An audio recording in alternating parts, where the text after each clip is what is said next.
In this video, we'll look at some of the basic tools used for modeling NURBS surfaces.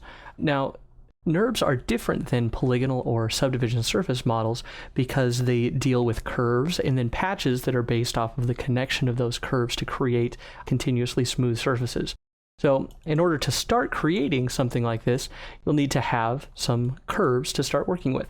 Now, there is a curves tab right next to the surfaces tab. You can create circles, squares, and then a variety of other shapes, either by pointing out plots, by drawing with a pencil, which you need to be a little careful of because it creates a lot of control vertices and then can be very hard to edit after the fact.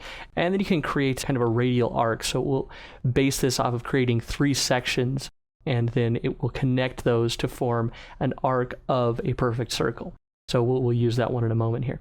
And once you have a curve or curves created, then you can create different surfaces by using these creation tools. So we'll start by looking at some of the basic ones here. Let's go ahead and create a simple curve. So here in my front view, I'm going to create a curve just with a few points.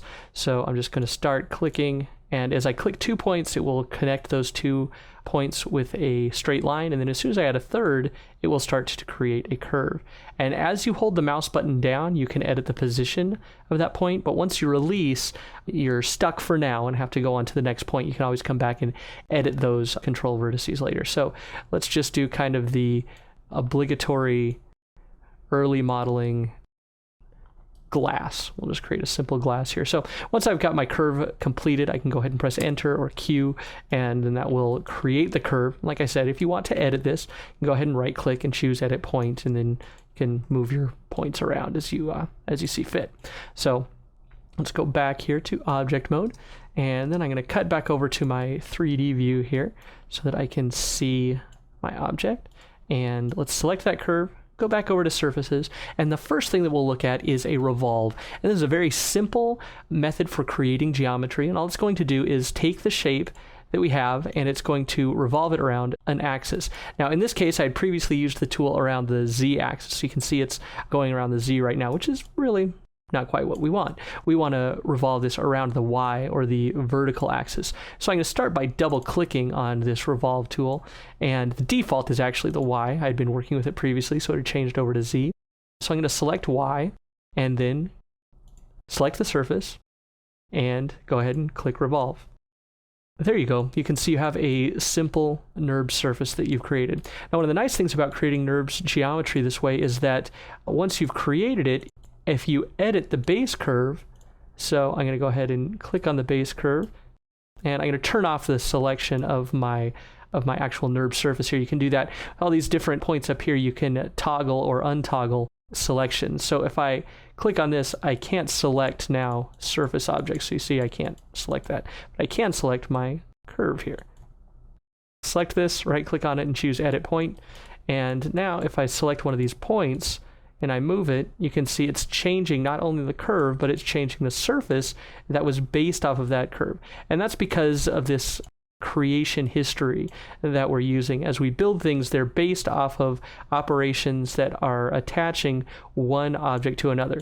Now, if I were to take this glass here, let's turn back on my selection of it, and go to Object Mode and select that. Now, if I were to delete the history, so go to Edit, Delete by Type, History, it's no longer bound to that other shape here. So if I move this off to the side and I select this object and choose Edit Point, this is no longer going to edit my shape because it's not tied to that. So let's just take this and move it over here, and let's select this one again, and I'll do another revolve, and we'll see that that's created this shape, which I can move here off to the side. And even with this moved, it's actually still bound to the shape of this curve. So I can go to Edit Point, I can select, say, the top point here, and I can widen out the mouth of this.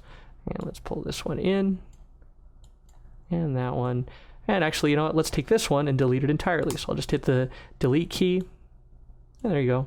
I've edited this shape relatively significantly, retaining the shape of my curve. And again, if I select this object and delete the history, it's no longer bound to that curve, so then I can do whatever I need to that curve to continue modeling. Now, the next thing to do additional modeling beyond this simple revolve, you need more than one curve. So I'm going to take this one here and I'm just going to duplicate it, and I'm going to move one that way, and then I'm going to duplicate this one again, and I'm going to move it back the other way. And just to give ourselves a little interesting contour, I'm going to take the middle one and move it forward.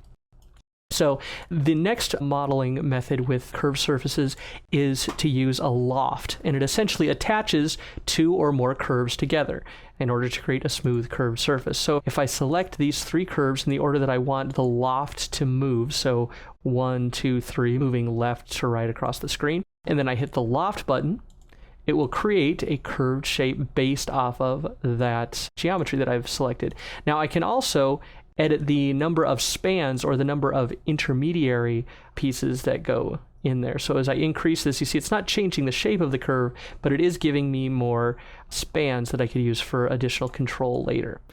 So I can, once again, move the individual pieces or edit them.